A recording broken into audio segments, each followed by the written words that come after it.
بسم اللہ الرحمن الرحیم. شاہراہ دستور سے لائیو سے غلام نبی یوسف زئی.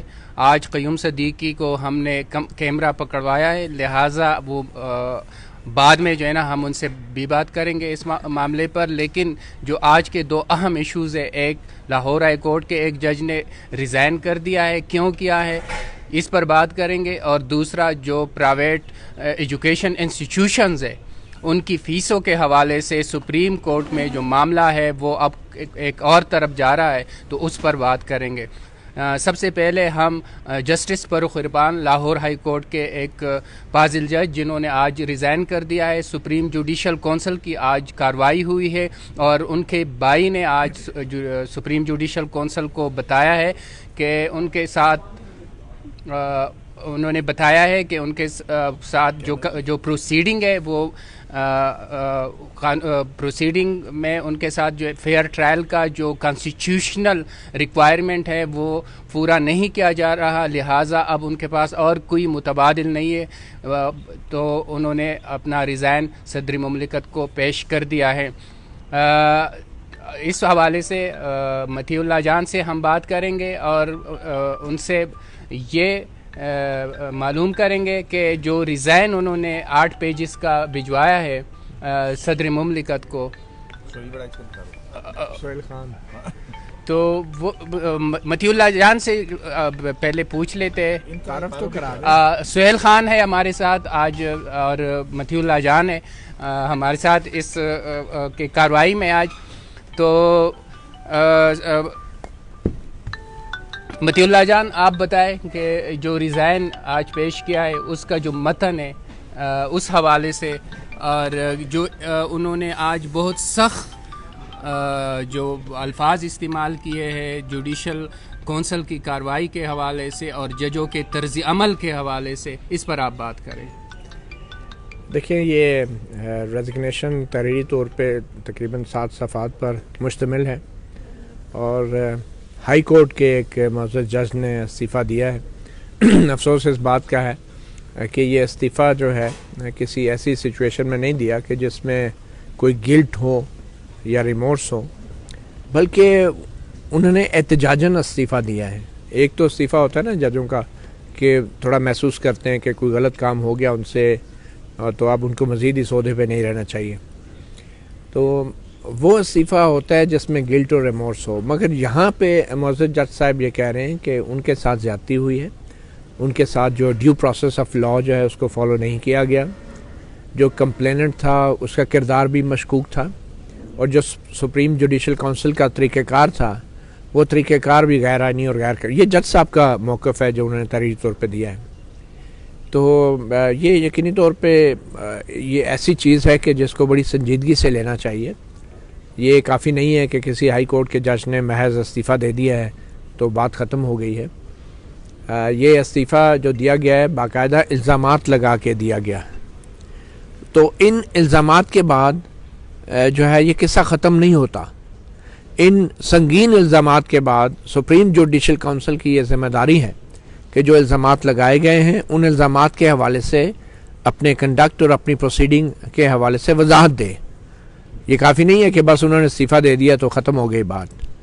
اور بڑے اسپیسیفک قسم کے ایلیگیشنز ہیں جن میں خاص کر یہ کہا گیا ہے کہ جو ایویڈنس ہے، جو شواہد ہیں، جو شہادتیں ہیں، وہ جو ہے ٹھوس نہیں تھی، ان کو سامنے نہیں لایا گیا، اور پھر جج صاحب کو بھی موقع نہیں دیا گیا صفائی کا. میں آپ کو انٹرپٹ کر رہا ہوں.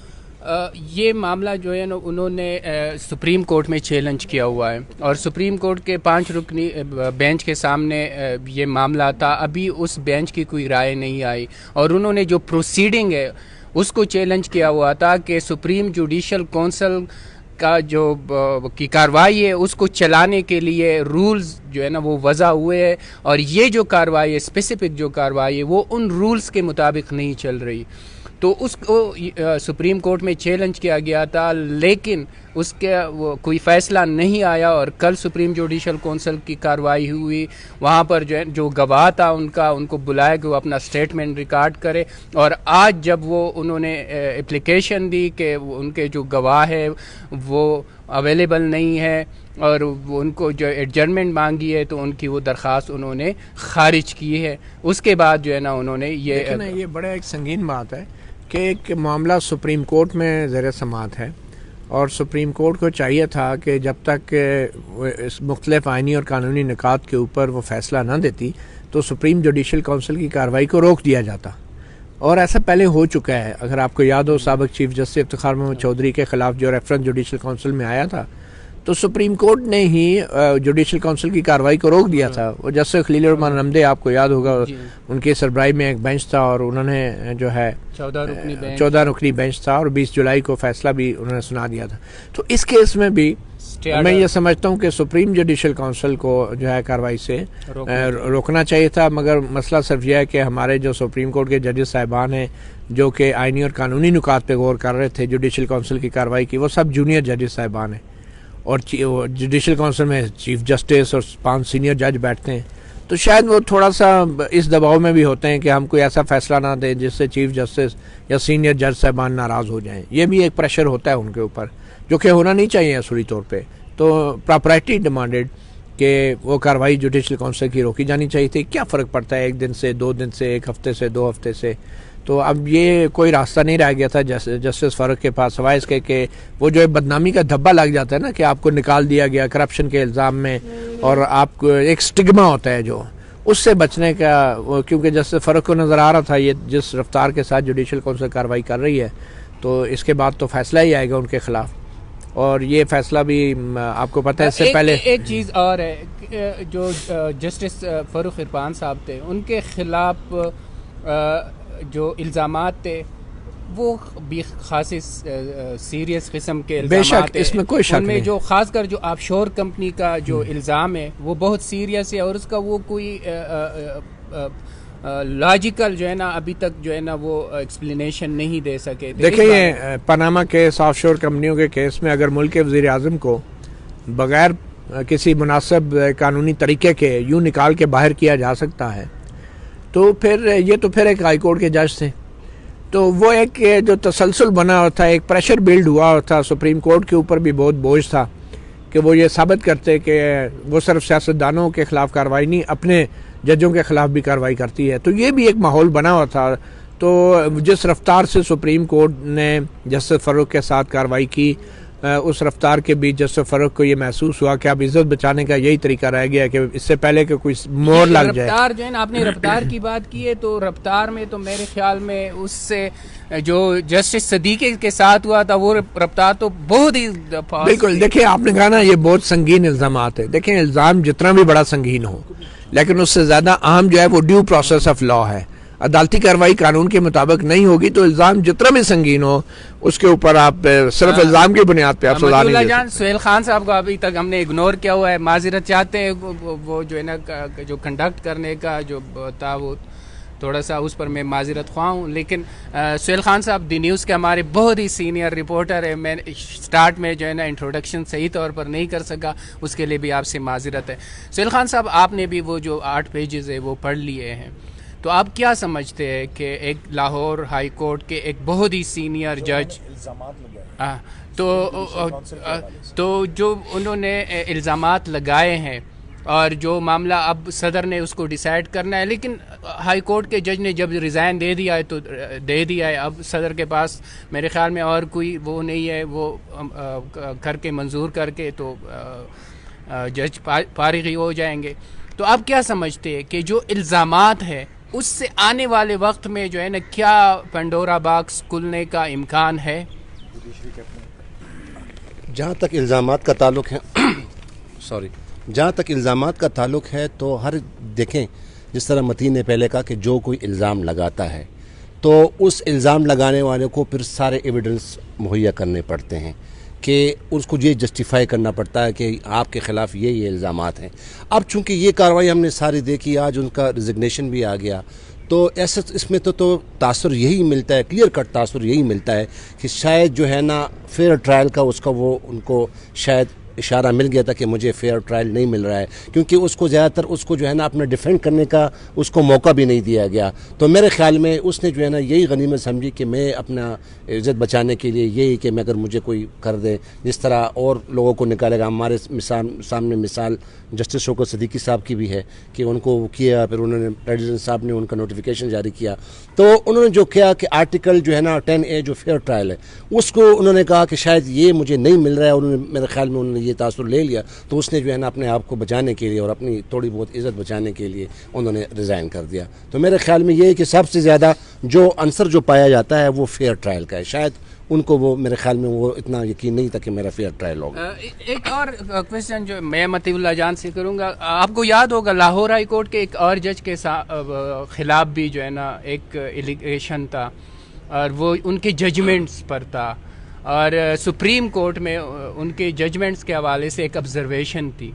لیکن بعد میں سپریم جوڈیشل کونسل نے کارروائی چلائی اور ان کو پھر کہا کہ اس سے مبرہ کر دیا ان الزامات سے. جیسے مظاہر نقوی صاحب تھے. تو ان کے خلاف بھی جسٹس فاروق عرفان خان کے خلاف بھی جو ہے نا ایک ایلیگیشن جو ہے نا ان کی ججمنٹس کے حوالے سے بھی تھا. تو آپ کیا سمجھتے ہو کہ یہ جو سپریم جوڈیشل کونسل کی کارروائی ہوتی ہے، یہ مطلب ہے کہ اس کو ہم کیا کہ کوئی یونیفارمٹی آپ کو نظر آ رہی ہے کہ نہیں آ رہی؟ دیکھیں بالکل کوئی یونیفارمٹی نہیں ہے.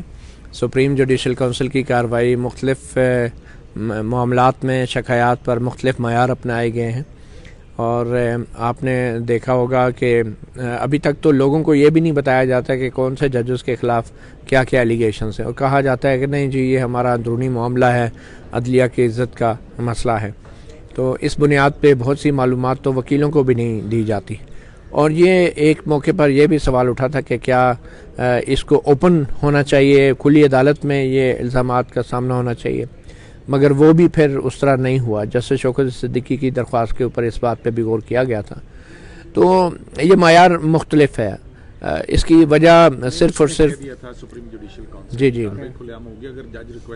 نہیں، جج کے کہنے پہ اگر جج نے کہا، انہوں نے کیا تھا کھلے عام ہوگی اگر جج ریکویسٹ کرتا ہے. مگر دیکھیں یہ معاملہ جو ہے جج کے اوپر نہیں چھوڑا جا سکتا. یا تو یہ آئینی حق ہے شہریوں کا یا نہیں ہے، اور اس آئینی حق کا تعین جو ہے کوئی ایسا جج نہیں کر سکتا جس کے اوپر الزام لگا ہو کرپشن کا. تو یہ معاملہ اس پہ نہیں چھوڑنا چاہیے. کیمرے کے پیچھے جو ہے نا بار بار بات کریں، میرے خیال میں ان سے بھی جو ہے نا ہم ایک کویسچن جو ہے نا وہ پوچھنا چاہیں گے. اور یہ کیمرہ جو ہے نا نہیں اب قیوم صاحب یہ مجھے بتائے آپ کے ایک جو معاملہ سپریم جوڈیشل کونسل کے سامنے آیا تھا وہ تھا کہ اقبال حمید الرحمان نے ریزائن دے دیا جب آبزرویشن آئی سپریم کورٹ. وہی انہی الزامات میں وہ ایک اور جج صاحب بھی تھا جو کہ اسلام آباد ہائی کورٹ کے چیف جسٹس تھے، انور قاسی. اور پھر انہوں نے جب سپریم کورٹ کے جج نے تو ریزائن دے کے وہ تو چلا گیا، لیکن انہی الزامات میں پھر وہ بری کر دیا اس چیف جسٹس کو. تو آپ کیا سمجھتے ہو کہ یہ جو اچھا یہ اس میں بڑی اگر ہم دیکھیں نا تو حالات فیکٹس جو ہوتے ہیں ان کو اگر ہم دیکھیں، ایک طرف جسٹس شوکت صدیقی کے خلاف وہ راولپنڈی بار میں جو اس کی اسپیچ تھی کہ انہوں نے ISI اور فوج کے حوالے سے کی انٹرونشن جوڈیشل افیئرس میں، وہ جو ہے اس حوالے سے ان پہ الزامات عائد کیے تھے، اس پہ ان کو کہا. اور کیونکہ انور قاسی جو ہیں وہ ایک وٹنس تھے اس میں کہ ہمارے، انہوں نے یہ بھی انور قاسی صاحب کی طرف بھی اشارہ کیا تھا کہ بینچز کی تشکیل کے حوالے سے جو ہے وہ یہ بات ان کے چیف جسٹس کے علم میں بھی ہے. تو لیکن جب ایویڈنس کے لیے کہا گیا، لکھا گیا، تو انور قاسی صاحب نے اس قسم کے الزامات کو مکمل طور پر ڈینائی کیا. اور مزے کی بات یہ ہے کہ جس دن یہ فیصلہ آیا انور قاسی کے خلاف جو ہے ایک کئی عرصے سے یہ چل رہے تھے، ان کے خلاف ایویڈنس ریکارڈ ہو رہی تھی، سب کچھ تھا. تو یہ سپریم جوڈیشل کونسل کو انہوں نے بتایا کہ جناب ایسی تو کوئی بات نہیں تھی. اب پھر اسی دن یہی فیصلہ ہے جس دن جسٹس شوکت عزیز صدیقی کو کہا گیا کہ انہوں نے مس کانڈکٹ کی ہے، مرتکب ہوئے ہیں اور ان کو عہدے سے ہٹانے کی سفارش کی جاتی ہے، اسی دن انور قاسی صاحب کے جو کہ اسی مقدمے میں ایک وائی وٹنس تھے اور انہوں نے ایسی کوئی گواہی نہیں دی تھی، ان کو غیر قانونی بھرتیوں کا ریفرنس ان کے خلاف تھا نا، لیکن شوکت صدیقی صاحب کے خلاف یا ان کے کیس کے اندر وہ ایک وٹنس بھی تھے، بینگ اے چیف جسٹس، ٹھیک ہے نا. ہاں میں یہی کہہ رہا ہوں کہ جس دن ان کو سزا سنائی گئی، شوکت عزیز صدیقی کا معاملہ اب سپریم کورٹ میں آ گیا ہے اور انہوں نے کہا ہے کہ اس کی جو ہے نا پراپر انکوائری ہونی چاہیے اور سپریم کورٹ نے اب اس کو ڈیسائیڈ کرنا ہے. تو لیٹس سی کہ سپریم کورٹ کیا کرتی ہے. بالکل. لیکن آج ایک اور بھی اہم کیس وہ اس پر جو ہے نا میں آپ سے وہ اہم کیس ایک اور تھا، وہ ضمانت کا نہیں، ایک جو اہم کیس تھا وہ آج تھا چیف جسٹس کی سربراہی میں 3 رکنی بینچ نے آج جو پرائیویٹ اسکولوں کے معاملے میں کچھ اپیلیں ہیں اور کچھ نظرثانی درخواستیں ہیں، اس پر جو فیسیں جو ہے نا سابق چیف جسٹس کی سربراہی میں 3 رکنی بینچ نے جو فیسوں میں کمی کا فیصلہ کیا تھا، اس معاملے میں آج سماعت ہوئی ہے اور بہت زبردست قسم کے جو ہے نا وہ ریمارکس آئے اور لگتا یہ کہ جو تھا کہ سپریم کورٹ نے کہا کہ ہاں ہم جو ہے نا اس میں انٹرفیئرنس کر سکتے ہیں اور ہم فیسیں کم کر، آج جو ہے نا جو چیف جسٹس صاحب ہے وہ سپریم کورٹ مختلف وہ کہہ رہی ہے کہ نہیں جو ہے نا اگر وہ ایک کوالٹی ایجوکیشن ایک فرد یا ایک ادارہ جو ہے نا وہ فراہم کر رہا ہے لوگوں کو، تو کیوں نہ وہ ان سے جو ہے نا اس کی قیمت وصول کرے، تو ہم کیوں اس میں انٹرفیئرنس کرے. تو اس بارے میں آپ بات کریں.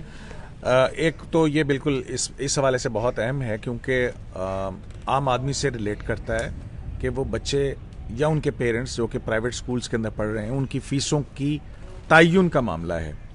میرا خیال ہے کہ ثاقب نثار صاحب کی اگر کسی ججمنٹ مجھے بہت اچھی لگتی ہے تو وہ یہ والی ججمنٹ تھی کہ اس کے اندر والدین کو ایک ریلیف ضرور فراہم کیا تھا، لیکن اس سے ہٹ کے اب دیکھ رہے ہیں کیونکہ وہ اپیلیں تھیں، انٹرم آرڈر تھا، اپیلوں کا بھی فیصلہ ہونا ہے، اس لیے آج اپیلوں کی سماعت شروع ہوئی ہے اور آرٹیکل 18 جو ہے وہ پڑھا گیا کہ آیا آرٹیکل 18 کیا ایسی کوئی قدغن عائد کرتا ہے ریگولیشن کے حوالے سے کہ فیسوں کے تعین کے حوالے سے اس کی انٹرپریٹیشن کا معاملہ ہے. تو وہ پڑھتے ہوئے عدالت نے کہا کہ اس میں تو ایسی کوئی وہ نہیں ہے.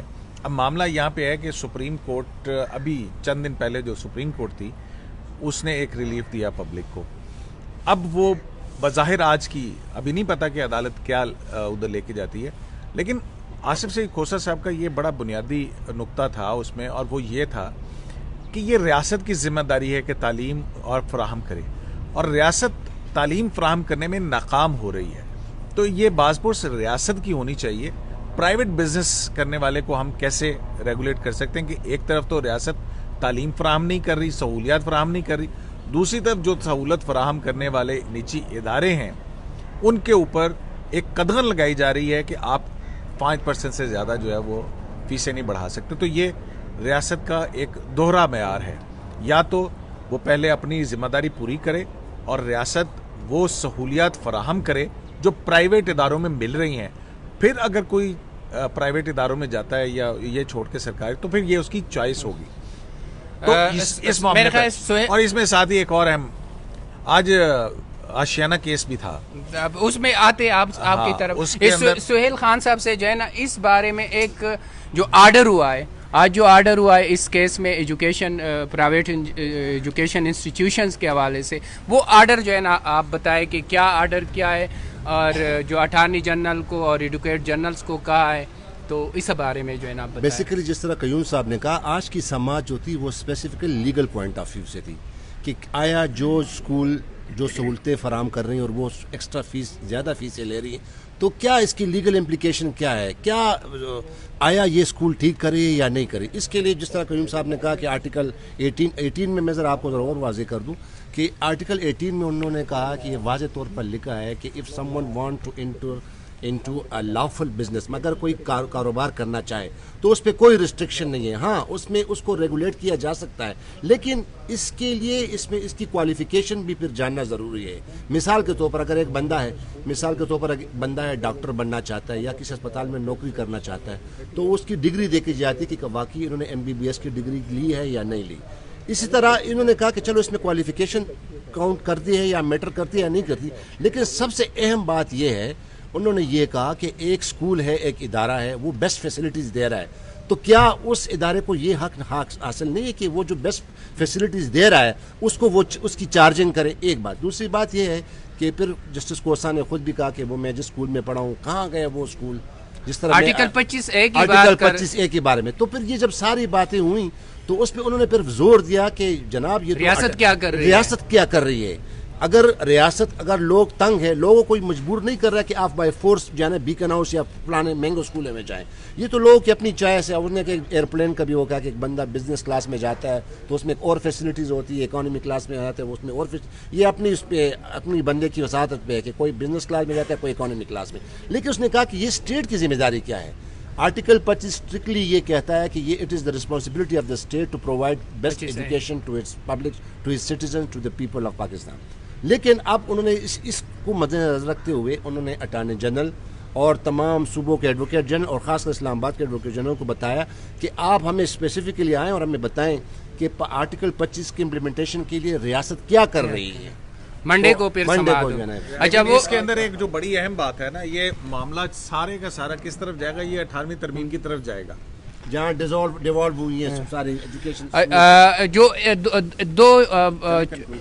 دو چھوٹی سے آج جو ایشوز ہیں، ایک ہے عافیہ صدیقی کا معاملہ، اس میں ایڈجرنمنٹ تھی تو وہ اٹارنی جنرل کو نوٹس ہوا ہے ڈیٹ ان آفس سے. دوسرا جو ہے نا وہ شہباز شریف فواد کا معاملہ تھا، آشیانہ ہاؤسنگ جو اسکینڈل کیس ہے، اور اس میں جو منسوخی کے لیے نیب کی یہاں پر جو پٹیشن آئی ہے اس پر سماعت ہوئی ہے، اور نیب کے جو وکیل تھے وہ موجود نہیں تھے. تو انہوں نے کہا کہ جانزیب بروانہ صاحب ہے جن کو یہ کیس دیا گیا ہے لیکن وہ ان کی صحت ٹھیک نہیں ہے. تو نیب کے جو اسپیشل پراسیکیوٹر جنرل تھے انہوں نے ایڈجرنمنٹ کی درخواست کی ہے، جس پر سپریم کورٹ نے اس کی سماعت جو ہے نا نیکسٹ ویک تک ملتوی کر دی ہے. اس کے جو مزید اہم جو اس میں تھوڑی سی ڈیٹیلز ہے وہ ہم قیوم صدیقی سے جو ہے نا معلوم کریں گے. وہ تاکہ جو جانزیب بروانہ ہے ان کے حوالے سے اعتراض اٹھایا گیا ہے، تو اس پر قیوم صدیقی سے ہم کریں گے کہ وہ بات کریں. اس میں یہ ہوا کہ جب یہ کیس پکارا گیا تو جو قدوائی ہیں، بلال قدوائی ایل ڈی اے کا جو ملازم ہے، ان کے وکیل کی طرف سے یہ اعتراض اٹھایا گیا کہ جو PLDC جو پنجاب لینڈ ڈیولپمنٹ کمپنی تھی اس کے لیگل کنسلٹنٹ تھے جانزیب بھروانہ صاحب، جو کہ آج نیب کی طرف سے یہاں پہ پیش ہو رہے تھے، اور ان کی ایڈوائس کے اوپر یہ کانٹریکٹ ایوارڈ کیا گیا تھا. تو وہ یا تو ملزم ہو سکتے ہیں یا پھر گواہ ہو سکتے ہیں اس کیس کے اندر. تو وہ کیسے یہ کیس کو پروسیکیوٹ کیسے کر سکتے ہیں؟ مطلب یہ بھی ایک عجیب تماشا آج سامنے نظر آیا، اور عدالت نے کہا کہ اگر ایسی بات ہے تو پھر یہ نیب کو چاہیے کہ ان کی جگہ کوئی متبادل بندوبست کرے. تو یہ ایک اہم بات آئی کہ وہ شخص جس کی لیگل ایڈوائس پر PLDC نے پنجاب لینڈ ڈیولپمنٹ کمپنی جو ہے اس نے کانٹریکٹ آشیانہ کا ایوارڈ کیا، آج وہی شخص نیب کی طرف سے ان کو پروسیکیوٹ کرنے کے لیے آیا تھا. تو یہ ایک اہم ہم بالکل نیب کی بلڈنگ کے سامنے بیٹھے ان کو آج اسی لیے شاید وہ نہیں اگر آپ اس کو ذرا فوکس کر سکتے سامنے ہمارے نیشنل اکاؤنٹ. جی وہ نیب کی بلڈنگ ہے، وہ نیب کی بلڈنگ، اور وہاں پہ نیب میں ضرور دیکھا جا رہا ہوگا. تو بس آپ اس کو کنکلوڈ کیجئے. آج سپریم کورٹ میں جو کیسز سنے گئے، اس کے علاوہ سپریم جوڈیشل کونسل میں آج جو کچھ ہوا وہ ہم نے اور ہمارے جو آج کے مہمان تھے انہوں نے آپ کو تفصیلاً بتایا. تو انشاءاللہ کل سپریم کورٹ میں جو کیسز ہوں گے اس حوالے سے ہم بات کریں گے. اور کل جو ہے نا 5 رکنی بینچ ہے جو کہ سابق چیف جسٹس نے جو فنڈ ریزنگ کا جو معاملہ تھا اور ممن ڈیم بادشاہ ڈیم کے حوالے سے جو معاملات تھے، کل عمل درآمد بینچ اس کو سنے گا. انشاءاللہ کل دوبارہ آپ سے ملاقات ہوگی.